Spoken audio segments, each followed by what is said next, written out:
LP on the scene, what it be, yo? In the club, stay fly like an ego. Stay fresh to death, to beat the steez, yo. Do it for the love. What up, what up, what up? This is Spinderella, and you are watching LP on the Scene. All the ladies in the place say ow, say ow. Oh, boy, make some noise. Let me hear you say ho, say ho. Hey, it's your girl, the Network Queen, and you're watching LP on the Scene. And I have the legendary Grammy Award winner, DJ Spinderella. How are you, girl? I'm awesome, honey. I'm very good. You know, I've been so nervous interviewing you today. Really? Why? Well, because, I mean, I've interviewed people like Common, Tony Rock, Cedric the Entertainer, you know. But you, like, I grew up with Salt and Pepper. I grew up with Spinderella, dancing to the songs, knowing all the lyrics. So this means a lot more. I mean, if you think about it, you know, 10 years ago, like, did I ever think I'd be sitting here with DJ Spinderella? That's real sweet. But I'm a regular person, so you don't have to be nervous. Good, cool. That's what's up. You know, I've always wanted to know, and I think people out there, because DJing is kind of trending. You got a lot of people coming out doing it, even other celebrities and singers and rappers. So how did you get started in the business? Well, first of all, I came from a family of DJs. Like the earlier DJs, my dad was one who collected music, so I grew up with it. I was around it. My uncles, they were collectors of music, and they would pull their turntables out and put them outside their house and, you know, plug them up. So I kind of grew up around that. And how I got started was my high school boyfriend was one of the earlier DJs as well, and he showed me what I knew. Like he would show me the technique and stuff like that. But I had the music background. Didn't know I wanted to be a DJ, but I kind of I picked it up from being around it, and then the actual skill and technique came from my high school boyfriend. Nice. Okay, so I mean, what did you think you were going to be when you were a kid? What did you want to be? Well, I started out as a dancer, so I was dancing. I thought I was going to go to Fiorella LaGuardia or, you know, the Fame School, you know, in New York, but I would perform because I was in a group called the East New York Theatrical Workshop. So I started out performing before Salt and Pepper. I was already doing it from a kid, and so I kind of picked up the performance side doing that. And I didn't know what I was going to be, but I knew I would be somebody. Growing up in the projects, either you're going to do something or you're going to stay there, you know. And I felt like I needed to go and do what needed to be done. Did not seek out Salt and Pepper. I heard that there was an audition. I auditioned for them, but I didn't think I would get it. I was just playing around, like, okay, I'll audition, and I got it. And the rest was history.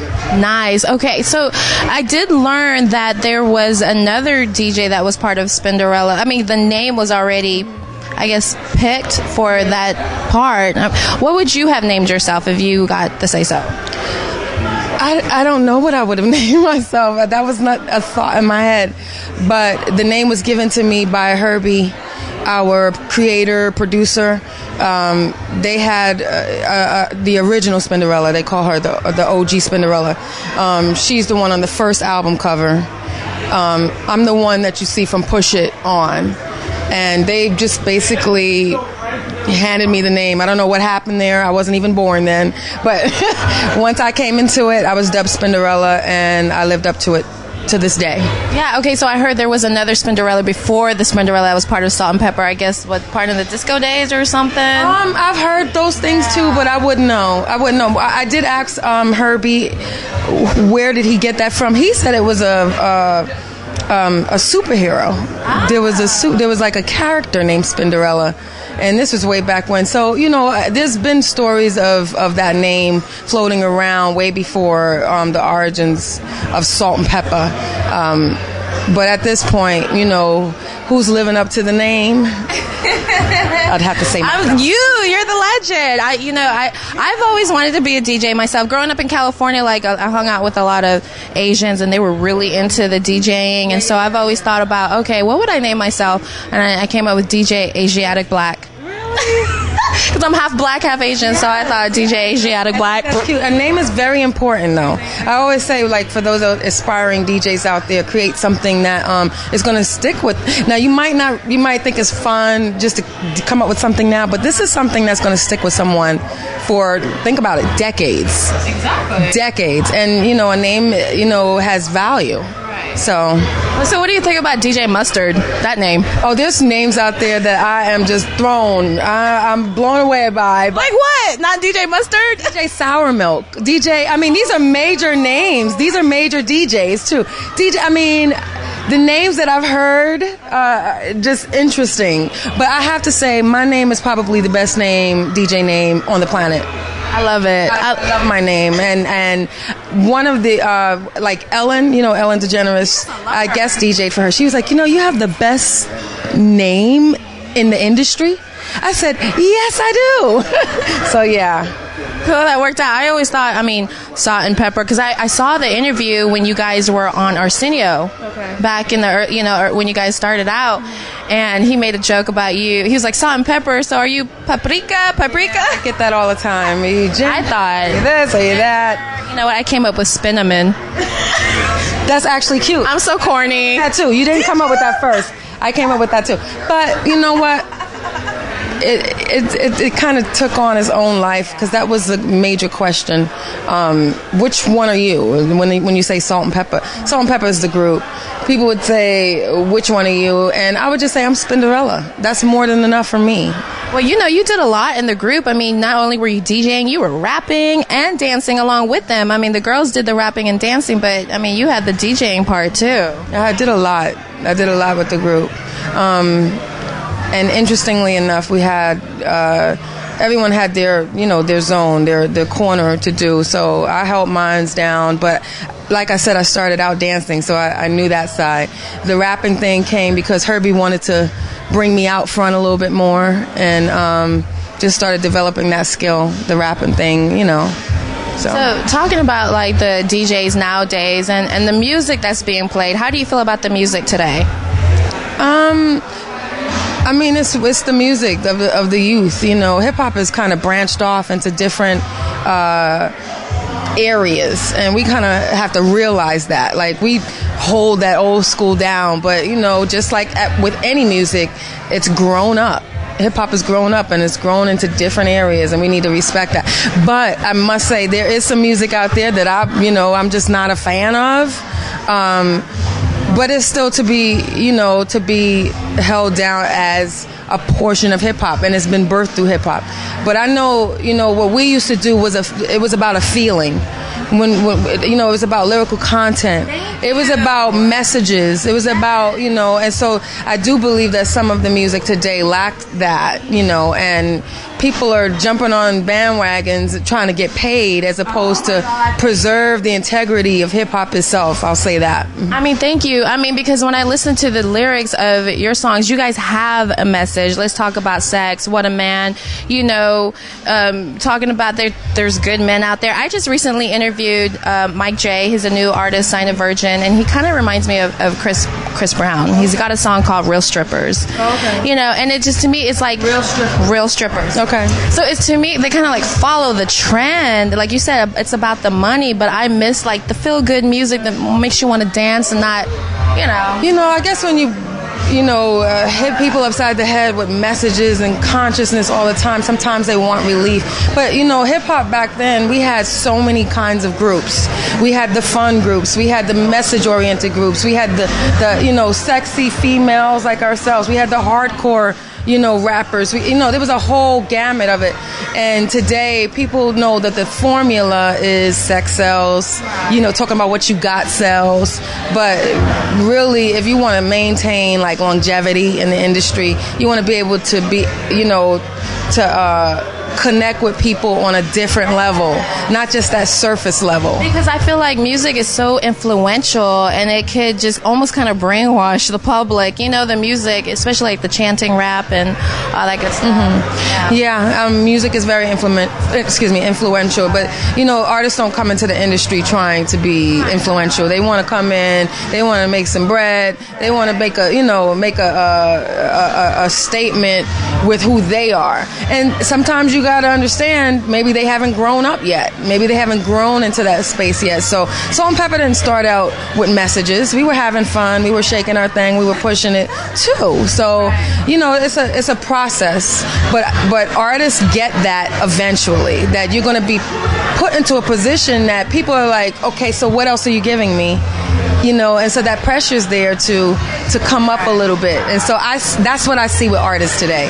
They do become, you know, artists that have to make, you know, eventually. Yeah. You know, I don't know, like Pharrell, I think he's doing pretty well with that Happy song. I mean, it's kind of different from the, you know, pull your panty to the side. And this for a long time, he has. So, you know, I watched his interview with Oprah, and he talked he talked about how this just came out of nowhere, but it kind of was right on time because things are so grim and so dark. You know, that how about just being happy? You know, that when you hear a song like that, doesn't it move you to be happy? So that's how much influence a song would have. Right. Now, if you put a song like, you know, Hell. If you put a song out called Hell, imagine the influence the impact that would have. Yeah. That's why I expect a lot more for us. I'm still around. I'm still listening to music, so I still want it to be good. Yeah. But, you know, today in this era, we don't have to just go with radio. We don't just have to go with someone else's call. The thing about it is music is universal, and you can just go and grab what suits you. Right. You know. Right. So, you know what? I wanted to talk about What a Man because, you know, I just brought that up earlier. What do you feel like is a good man? Just someone who's really into you, but into themselves, you know, to a degree, that knows who God is, that knows the way, how it was intended, like, you know, the family, God first, you know, the family, you know, just the lineup, how that's supposed to work, what's priority. A man that knows his priorities is very important to me. Ambition, someone who got it going on. Swag is really important. Someone that you're just connected with, attracted to, and just you can focus in on. There's a lot of distractions out there, but a good man is that person. But I would just say listen to What a Man, because that kind of... Ooh, yes it is. What a Man would be the song that would describe the man that I kind of appreciate. Yes it is. So, speaking of good men, I want to shout out to the good men out there. Do you have a good man in your life? I got somebody. For a long time, I was just kind of disconnected because I was putting That's a long time. a long time, years. We're talking years. Oh, wow. But yeah, you know, you don't want to be desperate and just have anybody. I'm the choosy type. I'm someone who I would be alone before I choose something that's not right for me. I know that's right.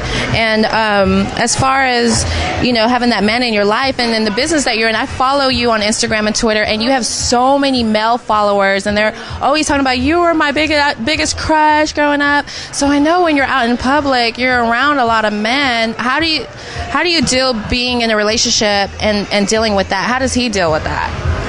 Well, he has to have a lot of confidence, number one. If he's got issues with jealousy and stuff like that, you got a problem. So confidence is very important. But, you know, put that person first. If that person is in your life, you put them first, and there should never be a question. I always say focus, because once you lose that focus on what? On that person. Real simple. If you focus on that person, everything else falls into place. So Right. Okay. And, you know, I see that you are like a video blogger for Unsung TV1. You did, well, they covered three of my favorites, Lisa Nicole Jam, Mint Condition, and Heavy D. So, what are your relationships with? I mean, I know you had a relationship with Heavy D because you toured with him. I get that twisted. Not a relationship in that sense, but more like a brother-sister relationship.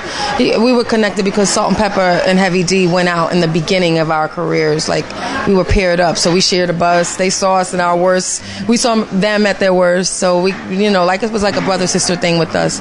But, I'm a lover of music, so I can respect the artist. I don't care from whatever you've been, but we can all learn from artists back then. So when they called me to do it, I was like, oh, yes, And what I do is I'm online, so I'm like the person that kind of spearheads the online chat. Like we'll talk about it, we'll tweet about it, we'll Facebook, but talk about the episode, and we'll just keep it going on. So we got a big community, an unsung community right now. I know. I've always wanted to be Lisa and Nicole Jam. Like for Halloween, that pink outfit that she had on, I said, I'm going to do that for Halloween. And when you're watching Unsung, like tune into my pages or whatever when it airs on Wednesday nights, and, just join the conversation. Cool. Okay. So who do you want them to do a story on that they haven't done one on? That's too much of a general question. There's so many artists out there that have a story. Everybody has a story. But who do you think has that really juicy, interesting mystery story? Gosh, you're putting me on the spot because I'm sure it's a lot. I get this question a lot. Like, can we get this one on? Artists like this, artists like that. I get the artists directly hitting me too, asking, do I have pull? I don't have any pull to get artists on. Yes, you do. I don't. I really don't. I have a relationship with TV One. I think if you said something. Yeah, but I don't think I have any pull. But I do know the producers and stuff like that. But I don't have the pull. I just support. But I'm there to learn, just like anybody else. So. Who they bring to the table. They've tried to get Salt and Pepper, so, who knows? Oh, I would love that. We're waiting on that. We'll see. Yeah. So, you know what? But speaking of, like, female DJs making it, and, after you, who's going to be next? And I know you have a daughter. So, is she thinking about following in the footsteps? I'm grooming her to DJ, but she's graduating college next month. Nice. Oh, yeah. You did good, Mom. My best accomplishment is that. Very proud of her. But yeah, I taught her how to DJ. She has a residency at her school, but she's about to leave, so I'll be preparing her for out there. Of course, I'm going to be momager or whatever. Graduating from college, that is beautiful. What was she studying? Journalism, communications. Nice. And she does video editing, and she writes stories. Writes the scripts. Nice, pretty relevant. Okay, and one thing that I love about you is that you're an activist for American Diabetes Association. Tell me about that. Well, I kind of joined the fight to stop diabetes because it really affected my family. Like, it was rampant in my family, both grandmas. Watching my mom had complications from it. She wound up passing a couple of years ago. My brother has it. My nephew, type 1 diabetes. So I just committed myself to it because I know there are people out there like myself who didn't have the answers, who need, some kind of information on how to deal with it, how to prevent it, how to stop it, what the things that you should be looking for. Are you pre-diabetic, stuff like that. So, and just how to live a lifestyle, a more healthier lifestyle to thwart it. So anything that I can do, raising money. We do this walk every year called the Step Out to Stop Diabetes Walk. And we raise a lot of money. So here in Texas, North Texas, I bring out all my people and say, come walk. And we just raise money to help stop. When is the walk? It's in November. Nice. Okay. November. I would say go to the website because it's different in each city. But yeah, diabetes.org is the ADA's website. Okay. So do you ever does Salt and Pepper ever plan on getting back together, doing any shows, tours?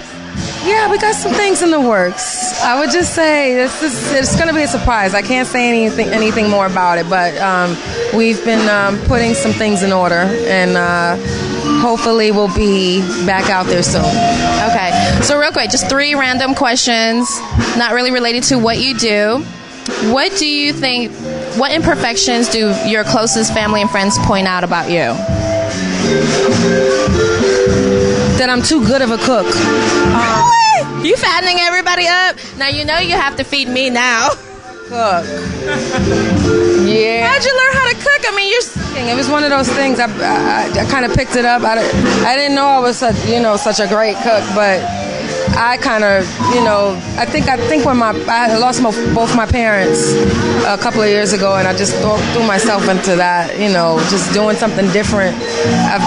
It kind of helped me. It was like therapeutic for me. So, and then coupled with the ADA, just trying to learn, recipes from a more healthier, perspective. But yeah, that keeps a lot of my time besides the DJing. I gotta have some now that you're talking about it. And I don't, negative. I got things, but I ain't gonna say. It's like, Okay, so second question: what 3 albums would you take with you if you were to be trapped on a deserted island? What 3 albums? At this point, classic albums: The Key of Life, Stevie Wonder, Marvin Gaye, Here My Dear. I like old school stuff, so I don't know. Let me see what else. I got a bunch. I mean, I like more. I like Tina Marie. I like. It's hard, I know. Hard. That's really a tough question. From hip hop standpoint, I like Nas. I like Jay-Z, Biggie. I mean, I got old school. Yeah. You got to pick one from this era. If you were to pick one from era, yeah. Well, what I'm listening to right now, besides, I just started listening to the Pharrell album. But I love Jay-Z, so I'm a big Jay-Z fan. His album is dope. The Magna Carta Holy Grail album, dope. Yeah, he called that Miley twerking, and he called that. Yeah, isn't that interesting? Yeah, that's what I work out to. So. Oh, nice. Yeah, it's like really what I listen to. I can't put myself in just one area because I kind of like different kinds of music and all kinds of music. So I know it's kind of hard. Genres of music. Mine would be like the best of Janet Jackson. I would do Bob Marley, and for some reason I gotta have some Snoop Dogg. It's the voice, and I'm from Cali, so okay. Yeah, okay. So, do you have any pets? Are you? I do. Okay. I have a dog, Beanie. Aww. He's a little boy in a dog body. Yeah. That's your son? Yeah, it's my son. He's a boy in a dog body. He just can't say it, but I know exactly what he wants. I know exactly. Yeah. It's cute. He's cute. I've seen him on your Instagram. Oh, such a cutie. Okay, favorite Salt and Pepper song? One that you play and everybody just gets out there and just... Everybody Get Up. Everybody Get Up. It just has this hard beat. Salt and Pepper's dropping it on there. I like the early Salt and Pepper stuff, like the gritty, like the first album. The one that I'm not really on was one of my favorites because I was a fan of Salt and Pepper before I joined them. But I like that roughness, that they sounded like they were new, but they just had this rough edge to them. One song that I don't hear a lot of people talk about that I love because it's so relevant. If I want to take a guy home with me tonight, it's none of your business. Yeah. Don't you just want to tell people that? Everybody but me, right? Yeah. Yeah, we won the Grammy for that one. So what? Yeah, that's what's up. Well, Spinderella, it was such a pleasure. Thank you for making one of my dreams come true. This was fun. I'm glad I can help with that. All right, thank you. No, it wasn't. All right. Hey, so listen to what I don't take this as a simple rhyme. Now, who would you do if a stranger said? The love plus the people. LP on the scene, what it be, yo. In the club, stay fly like an ego. We be VIP wherever we go. Do it for the love plus the people.